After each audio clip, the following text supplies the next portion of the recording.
Umaga sa inyo lahat. Ito na naman tayo. Pag-usapan po natin yung mga coins na ginagamit ng mga ibang bansa. Katulad na po ito euro. Ano po? Ito po, maraming bansang gumagamit ng euro. Para malaman nyo, katulad po nito. 20 euro. Ayan po siya.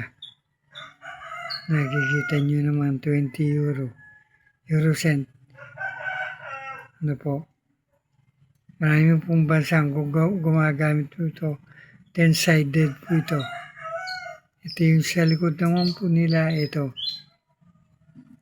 Para-paras na 20 euro pero iba-ibang design. Ano po? Pero 10-sided pa rin po ito. Ayan po. Ito naman po yung isa.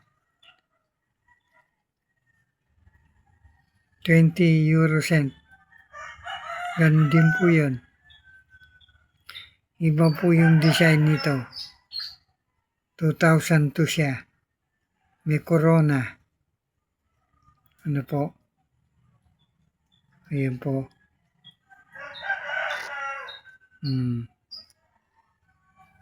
Tapos ito naman po 10 euro cent. Ayan po siya. 10 euro cent.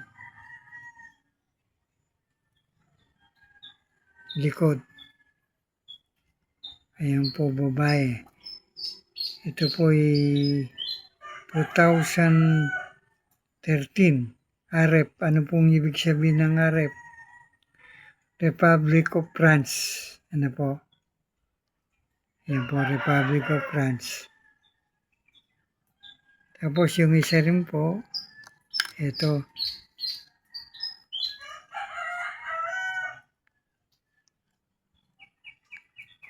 Ito po. 10 euro din po ito. Pares lang po, yung gumagamit nito, pwede po sa lahat itong pera na ito. Euro cent, 10 euro cent. Ayan po. Sa likod, ayan po. Kita niyo naman. Lahat po ng pera to may value. Kaya lang, alam niyo naman euro, malaki rin ang palit dito. Ano po? Ayan po. 10 euro. Tapos po isusunod natin yung 5 euro cent. Ano po? Ito po yung 5 euro cent.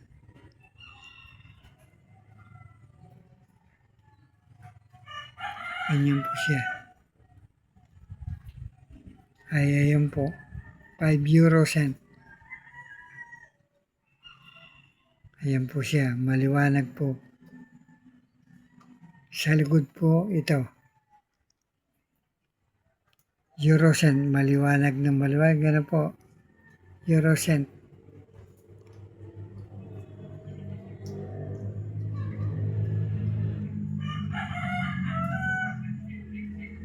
€5 cent. Tapos ito rin pong kabila, ito rin po. 5 euro cent. Yan po siya. Ito po, yung mga coins na ito pwede sa lahat ng bansang gumagamit ng euro cent. Yan po siya. 2019 po siya na. Yan po. Mga coins ng Europe country. Po, ayan po.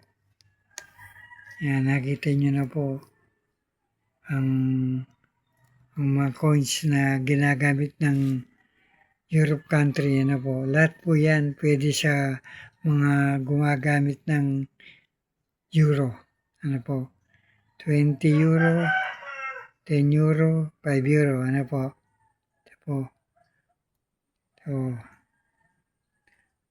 Marami pong salamat sa inyong panonood ng inyong lingkod. Sana po nagustuhan niyo itong vlog natin sa mga Eurocent. Ano po. Palagi ko pong sinasabi, maraming salamat po uli sa inyong panonood. Sana po'y matulungan nyo ang content creator na ito. Itang subscribe lang, okay na po sa content creator. Maraming salamat po ulit. Mga coins ng Europe country na ginagamit ngayon. Ano po? Thank you very much. Inulit ko. Sana po matulungan nyo ang inyong lingkod. Efren Collection po muli. Ano po? Thank you very much po. Sana hindi kayo magsawa sa panood ng Efren Collection. Thank you very much po. Muli.